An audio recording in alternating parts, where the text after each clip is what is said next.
Amis fermiers, amis fermières, bonjour, bienvenue à la ferme. Nous profitons encore une fois d'une radieuse journée d'avril à 25 degrés pour vous faire une petite présentation dehors avec tous les inconvénients qui s'y rattachent, à savoir le petit chien qui passe sous la table, le voisin qui tond la pelouse, les enfants qui jouent derrière. Bref, ça va être une présentation qui devrait être normalement mouvementée et sonore.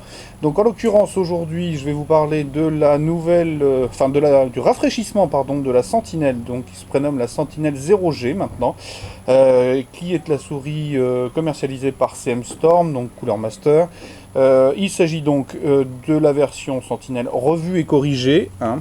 Donc en l'occurrence c'est noté ici 0G, qui mettra en avant évidemment un petit 5600 dpi, mais aussi les spécifications classiques de la Sentinelle première du nom, à savoir donc les 128 kg de mémoire embarquée directement dans la souris, un petit écran OLED pour gérer à la fois pour indiquer la montée des DPI, la descente des DPI, mais aussi le team logo personnalisation, c'est-à-dire qu'on peut télécharger une petite image à l'intérieur de la souris, c'est toujours classe en LAN, ça fait le one again.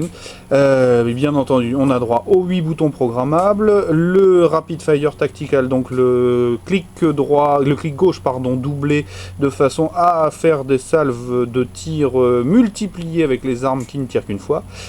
Évidemment un USB en 1000 Hz, ça c'est très classique. Elle supporte une accélération de 50G, etc. etc. Et pour compléter le tout, je vais procéder au déballage. Pour vous prouver l'intégrité journalistique, je vais arracher les petites choses que je n'avais pas retirées. Ça colle comme d'habitude au doigt. Et je vais donc procéder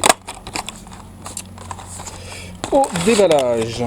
Alors, petite attention sympathique de Cooler Master, des patins en supplément quand on aura usé les premiers. Donc dans le bundle, on va trouver les patins. Et c'est tout. Mais je pense qu'il y en a d'autres qui doivent arriver. Je vais retourner la boîte. Exactement. J'avais raté le CD, bien entendu. CD de pilote. Et qui présentera certainement quelques petits goodies. Pardon. Je ramasse tout ce que j'ai fait tomber par terre. Je reviens donc sur la souris. Alors, classique. Un USB plaqué or. Un câble tressé. Pour une souris gamer, c'est le moins qu'on puisse dire. Donc elle est refresh, mais on va retrouver certaines petites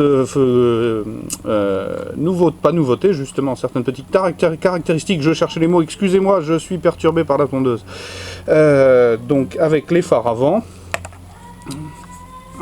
une partie en soft touch avec mon accent légendaire qui permet de reposer le pouce. Les boutons latéraux, pareil, qui optent pour du soft touch, tout en soft touch partout d'ailleurs.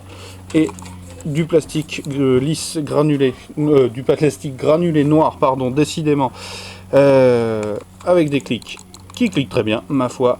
La molette qui est quand même pas à la hauteur de ce qui se fait aujourd'hui. Le petit écran, ici ça s'illumine.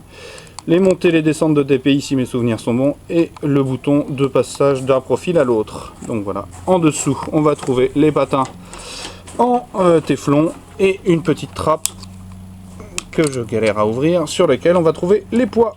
Et voilà donc rapidement la présentation de cette Sentinelle 0G qui normalement devrait être pas mal à la prise en main si elle se comporte comme la première du nom.